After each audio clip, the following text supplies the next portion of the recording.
స్వచ్ఛమైన నాణ్యమైన గౌదర్పార్ పూజా ఉత్పత్తులు www.gaudarpar.com ద్వారా ఆన్లైన్ లో ఆర్డర్ చేయండి. మీ ఇంటిని దేవాలయంగా మార్చుకోండి. నమస్కారం, వెల్కమ్ టు సుమన్ టీవీ. నేను గీతాంజలి. కృష్ణం వందే జగద్గురు. శ్రీ మహావిష్ణువు అవతారాలలో ఎంతో ఉత్కృష్టమైనది శ్రీకృష్ణ అవతారం అని చెబుతూ ఉంటారు.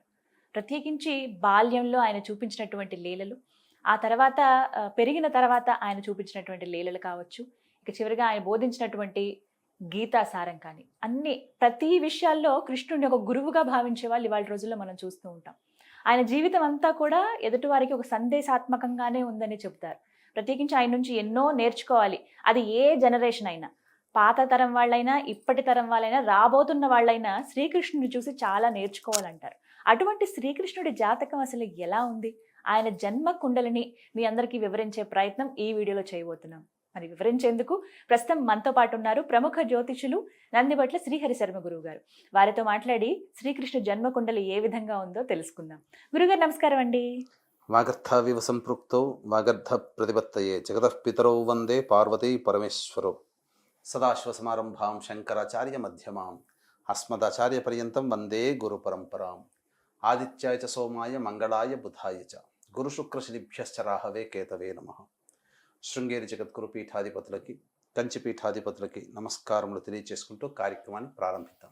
గురువుగారు, శ్రీకృష్ణుడి గురించి ఆయన జాతకం తెలుసుకోవాలని మళ్ళీ చాలా మందికి ఉందండి. ఎందుకంటే వారి జీవితం అంతా కూడాను, ఆయన పర్సనల్ లైఫ్ చూసుకున్నా కూడా ఆయనకి మామూలుగా మనుషులందరూ ఎలా కష్టాలు పడ్డారో, చిన్నప్పుడు తల్లిదండ్రులకు దూరం అవటం కానీ, ఆ తర్వాత వేరే ప్రాంతానికి వెళ్ళి అక్కడ పెరగటం కానీ, స్నేహితులు, ఆ తర్వాత ఇంతమంది గోపబాలలతో ఆయన ఆడుకునే విధానం కానీ, ఆయన చిన్నప్పుడే చేసిన చాలా లీలలు, ఇవన్నీ కూడా అక్కడికి అంటే గీతను బోధించే వరకు ఆయన జీవితం అంతా కూడా ఎలా ఉందనేది చాలా మందికి ఇన్స్పిరేషన్ ఇది.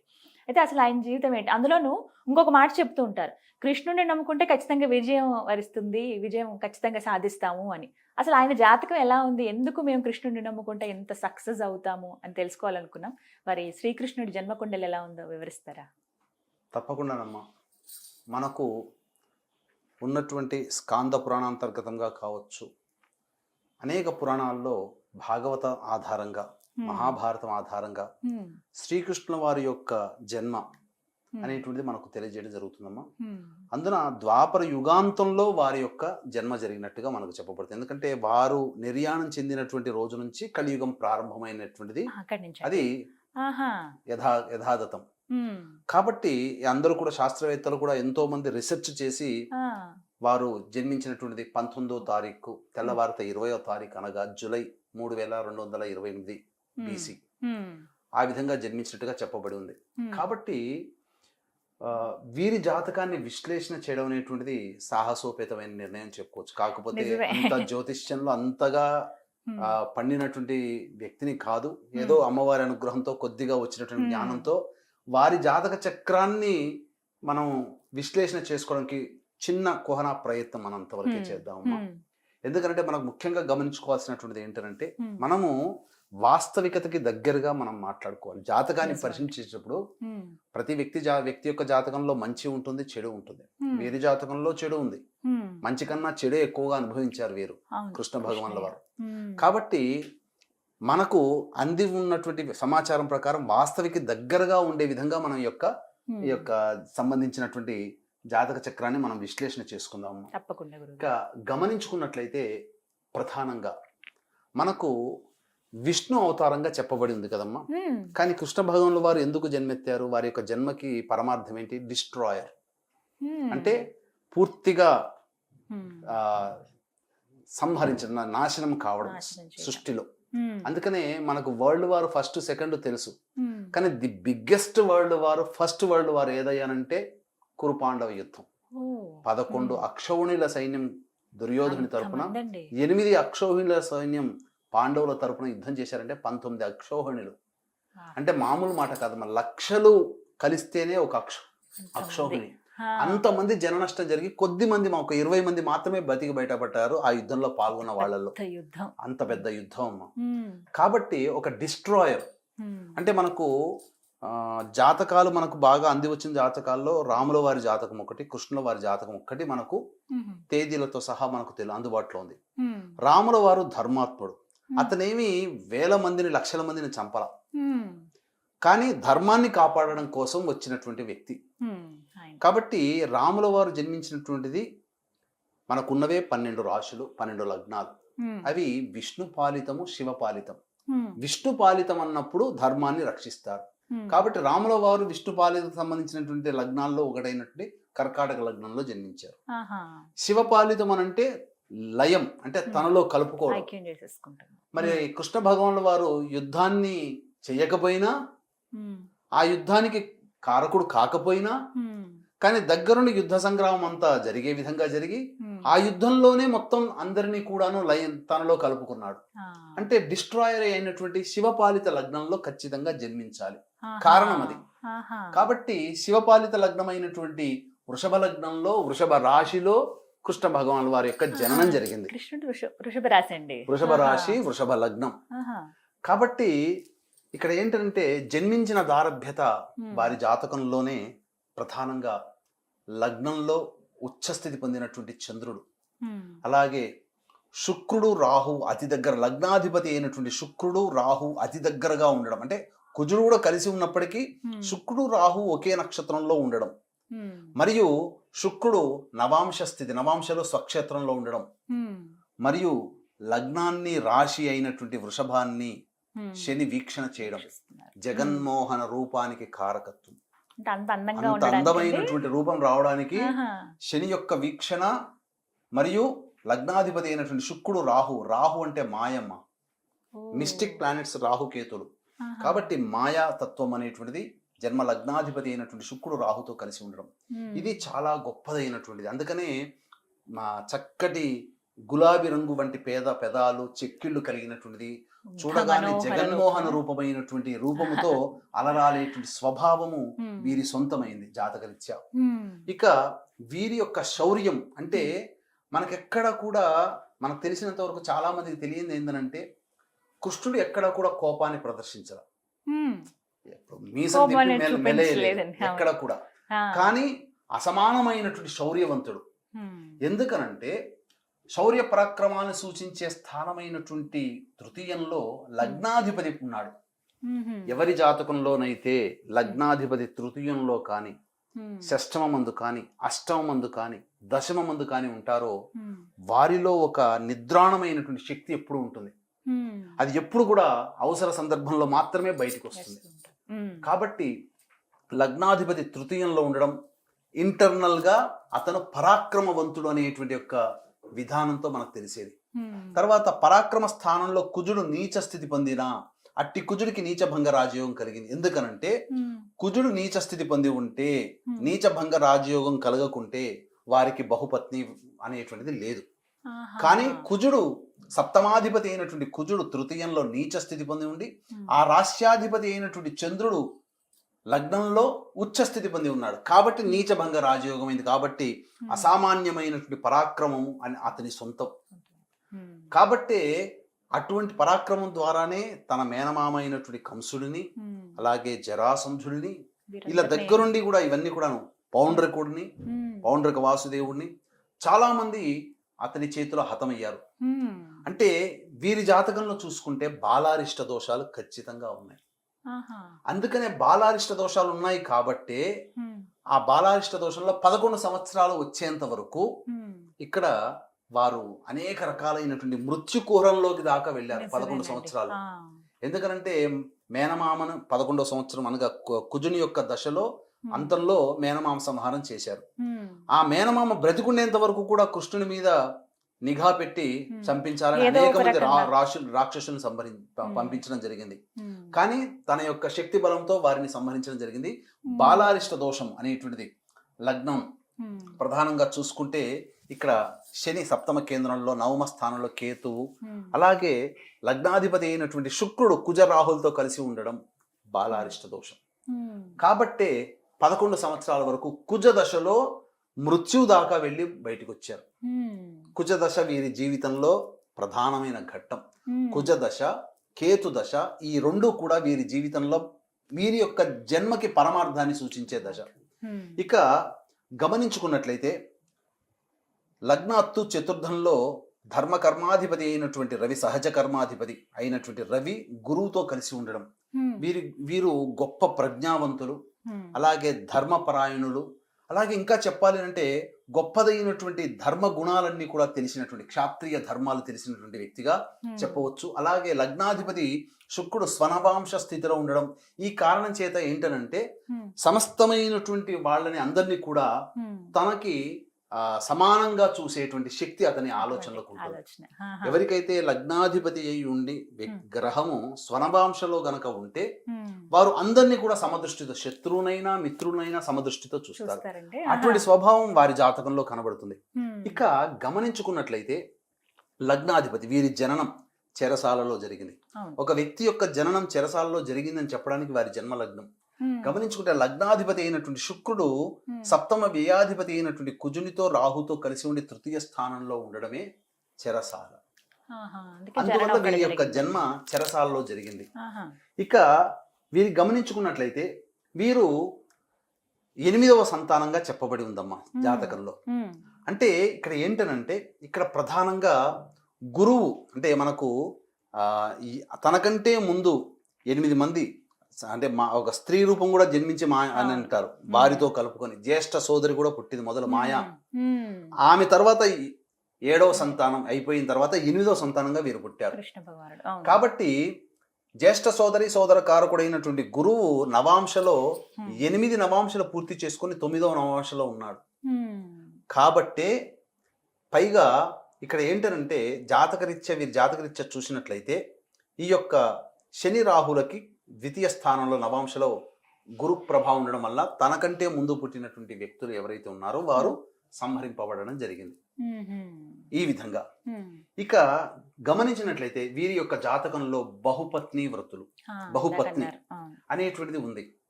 ఇక్కడ ఏంటంటే వీరు బహుపత్ని ఉన్నప్పటికీ కూడా తామరాకు మీద నీటి బొట్టులాగా వారితో సంసార జీవితాన్ని గడిపారు. అంటే ఇక్కడ ఏంటంటే ఇక్కడ వీక్షించే ప్రేక్షకులు ఒకటి మనం చెప్పుకోవాలి, బ్రహ్మచర్య వ్రతము అని అంటే దానికి అర్థము అనేక మంది అనేక రకాలుగా చెప్పారు. మనకున్నటువంటి అర్థం ఏంటంటే అందులో ఒక అర్థం ఏంటంటే పవిత్రమైనటువంటి దేహంతో అస్ఖలితమైనటువంటి బ్రహ్మచారిగా ఉండడం కూడా బ్రహ్మచర్య వ్రతం. అంతేకాకుండా మరి గృహస్థుకే ఆ యోగం లేదనంటే కట్టుకున్న భార్య తప్ప ఇంకా పరస్త్రీని ఎరగనటువంటి వ్యక్తి కూడా బ్రహ్మచర్య వ్రతాన్ని ఆచరించిన ఫలితమే పొందుతాడు. అందుకని వీరు జీవితంలో పరస్త్రీ అనేటువంటిది కాకుండా తన సొంత కట్టుకున్నటువంటి భార్యలతోనే జీవితాన్ని పొందాడు. కాబట్టి బహుపత్ని అనేటువంటిది ఎందుకు కలిగింది? ఇక్కడ లగ్నాత్తు సప్తమాధిపతి అయినటువంటి కుజుడు మరియు అంటే భార్యా స్థానాధిపతి అయినటువంటి కుజుడు కళత్రకారకుడైనటువంటి శుక్రుడు రాహుతో కలిసి ఉన్నారు. ఎప్పుడైతే రాహు అనేటువంటి శబ్దం మనకు ఉంటుందో ఖచ్చితంగా అది బహు అని సూచిస్తుంది. కొంతమందికి అధిక సంతానం కలుగుతారు, ఖచ్చితంగా సంతాన స్థానానికి సంతానాధిపతికి రాహు సంబంధం ఉంటుంది. ట్విన్స్ పుడతారు, ట్విన్స్ పుడతారు, ముగ్గురు, అనేక మంది బహు సంతానం. అలా రాహు ఉన్నాడంటే బహు సూచిక. సప్తమాధిపతి భార్యా స్థానాధిపతి కుజుడు, సహజంగా ఎవరికైనా భార్య లేదా భర్త స్థానాధిపతి అయినటువంటి శుక్రుడు రాహుతో కలిసి ఉండడం బహు పత్ని అనేటువంటిది సూచిస్తుంది. ఇక సంతానం కూడా గమనించుకున్నట్లయితే ఇక్కడ సంతాన స్థానాధిపతి అయినటువంటి బుధుడు రవి నక్షత్రంలో ఉండి అట్టి రవి సంతానకారకుడైనటువంటి గురువుతో కలిసి ఉండడం, ఈ కారణం చేత వీరి జాతకంలో ప్రధానంగా బహు సంతానం అనేటువంటిది ఉంది. 8 మంది భార్యలకి చాలా సంతానం, దాదాపు 10 పైన సంతానం వీరికి కలిగినటువంటిది. ఇక వీరి జీవితంలో ప్రధానంగా చెప్పుకోదగిన ఘట్టం ఏంటంటే మహాభారత ఘట్టం. ఈ మహాభారత ఘట్టం అనేటువంటిది అంటే ఏంటి? డిస్ట్రాయర్ కావాలి. కాబట్టి ఇక్కడ ఏంటనంటే ఇక్కడ మోక్షస్థానం 9. ఈ మోక్షస్థానంలో ఉన్నటువంటి కేతు యొక్క దశలోనే వీరికి మహాభారత యుద్ధం, కేతు యొక్క అంతంలో. ఇక్కడ మహాభారత యుద్ధానికి మనం సినిమాల్లో చూసినట్టుగా మన హీరోలు, మనకి ఇష్టమైన హీరోలు అందరూ సినిమాలో ఉన్నప్పుడు వాళ్ళందరూ కూడా యంగ్ గా ఉంటారు కదమ్మా. ఎన్టీ రామారావు చూసో, కృష్ణుని చూసో, ఇట్లా చాలా మందిని చూసి నిజంగా కృష్ణుడు అంత యవ్వనంలో ఉన్నాడని అనుకుంటారు. కేతు దశ యొక్క అంతములో వీరు మహాభారత యుద్ధం జరిగింది వీరి ఆధ్వర్యంలో. కాబట్టి ఈ కేతు దశ అనేటువంటిది వచ్చినప్పుడు వీరి వయస్సు 87 సంవత్సరాలు. కేతు దశాంతము 87 సంవత్సరంలో వీరు యుద్ధం చేశారమ్మా. ధర్మరాజు కూడా కృష్ణుడి కంటే 1 సంవత్సరం పెద్దే, పెద్దవారు. 1-2 సంవత్సరాలు పెద్దే. ఆ. కాబట్టి ధర్మరాజుకి 90 ఏళ్ళు ఉంటాయి. ధర్మరాజు తర్వాత భీముడు తర్వాత అర్జునుడు కదా. అర్జునుడు కూడా ఇంచుమించు ఒక 2-3 నెలల తేడాతో అర్జునుడు కృష్ణుడు పుట్టారు. కాబట్టి అర్జునుడు కూడా 87 ఏళ్ళు ఉంటాయి. కాబట్టి కృష్ణ భగవానుల వారికి 87వ సంవత్సరంలో ఈ యొక్క యుద్ధం జరిగింది, మహాభారత యుద్ధం. ఈ యొక్క మోక్ష స్థానంలో ఉన్నటువంటి కేతువు యుద్ధానికి కారణం ఎందుకు గ్రహాలు అయ్యాయో చెప్తానమ్మా. మోక్ష స్థానంలో ఉన్నటువంటి కేతువు యుద్ధ కారకత్వాన్ని సూచించే కుజ నక్షత్రంలో ఉండడం, అట్టి కుజుని చేత ఈ యొక్క కేతువు వీక్షించబడడం, మరియు మోక్ష స్థానాధిపతి అయినటువంటి శని దిగ్బలుడై ఉండి శని కేతువుని వీక్షించడం. ఈ కారణం చేత శని నవగ్రహాల్లో శని డిస్ట్రాయర్, అలాగే కుజుడు యుద్ధానికి కారకత్వం. కాబట్టి ఈ విధంగా కేతు దశలో అంతములో ఆ యొక్క అర్జున భగవానికి మోక్ష స్థానం కాబట్టి మోక్షానికి దగ్గరగా సూచించబడే భగవద్గీతను ప్రబోధించి తదనంతరం ఈ యొక్క మహాభారత యుద్ధం అనేటువంటిది జరిగింది. కాబట్టి ఈ యొక్క కేతు మహాదశ తర్వాత వచ్చినటువంటి అనగా శుక్రుడు, రవి, చంద్రదశలు చాలా సంతోషంగా గడిపాడు. శుక్ర మహాదశ 20 సంవత్సరాలు, రవి మహాదశ 6 సంవత్సరాలు, ప్లస్ చంద్ర మహాదశ 10 సంవత్సరాలు, మొత్తం కలిపి ఎంతమ్మా 36 సంవత్సరాలు. ఈ 36 సంవత్సరాల పాటు మహాభారత యుద్ధం తర్వాత చాలా ఆనందంగా గడిపాడు. పాండవులు, కృష్ణులు కూడా ఆనందంగా సంతోషంగా గడిపారు మహాభారత యుద్ధం అయిపోయిన తర్వాత. వీరికి తర్వాత వచ్చినటువంటి ఏంటనంటే మరణం ఎప్పుడు కలిగింది? కుజా మహాదశలో అవతార సమాప్తి. కుజాదశ ఎండింగ్ లో జరిగింది. అనగా 87 + 30 ఎంతమ్మా? 117. 17 సంవత్సరాలు. 17 ప్లస్ ఎంత? ఈ యొక్క 7 సంవత్సరాలు అంటే దగ్గర దగ్గర 124, 120. ఈ కుజ మహర్దశలో వీరికి నిర్యాణం జరిగింది.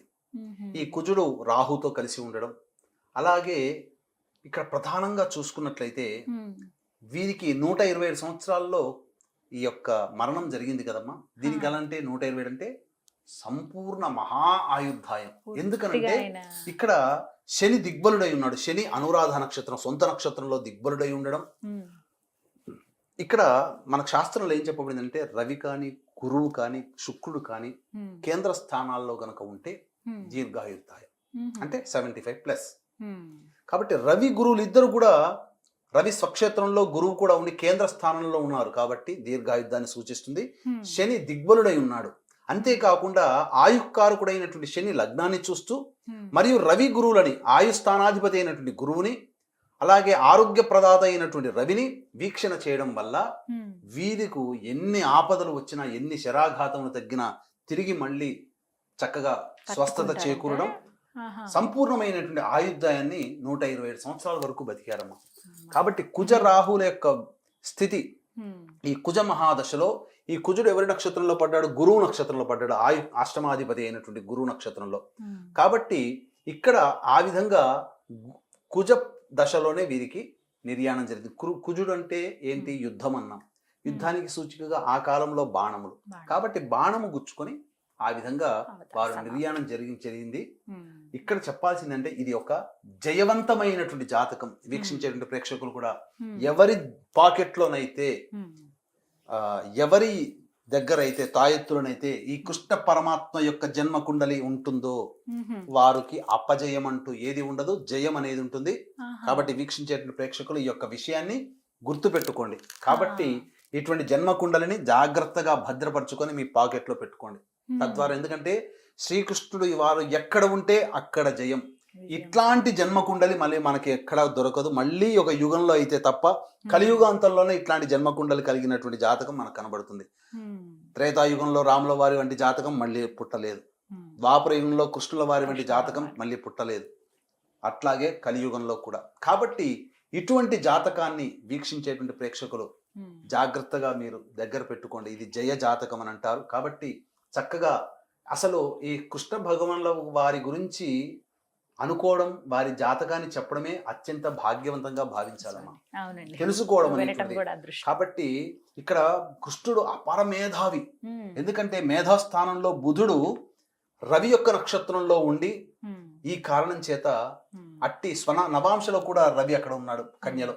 కాబట్టి అత్యద్భుతమైనటువంటి మేధా ప్రతిమ వీరి సొంతం ఉమ్, అని చెప్పవచ్చమ్మా. ఇంత గొప్ప జాతకం అమ్మా ఇది. ఉమ్, కాబట్టి ఏదో చిరు ప్రయత్నం అనేటువంటి Right. చేసాం. ఉన్నటువంటి కొద్దిపాటి పరిజ్ఞానంతో ఈ యొక్క స్వామి వారి యొక్క జన్మకుండల్ని మనం చర్చించుకున్నామమ్మా. ఆ భాగ్యం కలిగినందుకు సంతోషపడాలి. నిజమే, అదృష్టం శ్రీకృష్ణ అండి. వారు. అలా చాలా చక్కగా వివరించారు అందరికీ ఎలా అర్థమయ్యే విధంగా.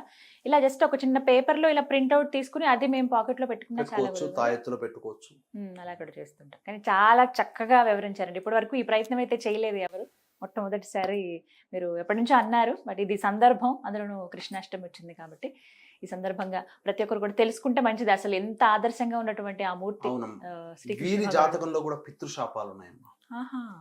కాబట్టి ఇక్కడ ప్రధానంగా వీరి యొక్క నవమ స్థానంలో పాపగ్రహము, నవమాధిపతి అయినటువంటి సంబంధించినటువంటి శని దిగ్బలుడై ఉండడము, ఉమ్, అలాగే నవాంశలో కూడా నవమాధిపతి పాపగ్రహంతో కలిసి ఉండడం. ఈ కారణం చేత వీరి జాతకంలో పితృదోషం ఉంది కాబట్టి వీరి కంటి ముందరనే తండ్రి గారిని హత్య చేయడం జరిగింది. ఈ విధంగా ఇన్ని మనిషిగా ఆయన జన్మించారు కాబట్టి అన్ని ఎదుర్కొన్నారు. అవమానాలు ఎదుర్కొన్నారు, అన్ని ఎదుర్కొన్నారమ్మా. కానీ ఎప్పటికీ అందరికీ ఆదర్శప్రాయం, జగద్గురువుగా ఉండిపోయారు. ఇంకొక గొప్ప విషయం ఏంటని చెప్పాను అంటానమ్మా. ఉమ్, మనకు భాగవతంలో కానీ భారతంలో కానీ ఏంటనంటే పిలిస్తే తొందరగా పలకడట. ఆహా. అంటే ఏంటంటే గట్టిగా అరవాలి. ఆ, కృష్ణ అని అన్నగారైనటువంటి ఉమ్, ఏం పేరు బలరాముడు. అన్నగారైనటువంటి బలరాముడు అలా గట్టిగా ఒకసారి 2 సార్లు పెట్టి కృష్ణ అని గట్టిగా అరిస్తే చెప్పండి అన్నయ్య. అంటే ఏంటంటే లగ్నంలో ఉన్నటువంటి చంద్రుడు ఉమ్, సహజంగా ఎవరి జాతకంలోనైతే లగ్నంలో చంద్రుడు ఉంటారో ఉమ్, వారికి 1-2 సార్లు గట్టిగా అనాలి. ఆహా. అప్పుడే వారికి వినబడుతుంది. అంటే చెవుడు అని కాదు అక్కడ, ఉమ్, వారు ఎప్పుడు ఏదో ఏదో ఆలోచనలో ఉంటారని. ఆహా. చాలా ఉన్నాయండి తెలుసుకోవాలనుకుంటే, సూక్ష్మంగా చూడాలనుకుంటే. కానీ చాలా చక్కగా వివరించారు గురువుగారు. ధన్యవాదాలండి. జయ శ్రీకృష్ణ. సర్వం శ్రీ ఉమామహేశ్వర పరబ్రహ్మార్పణమస్తు.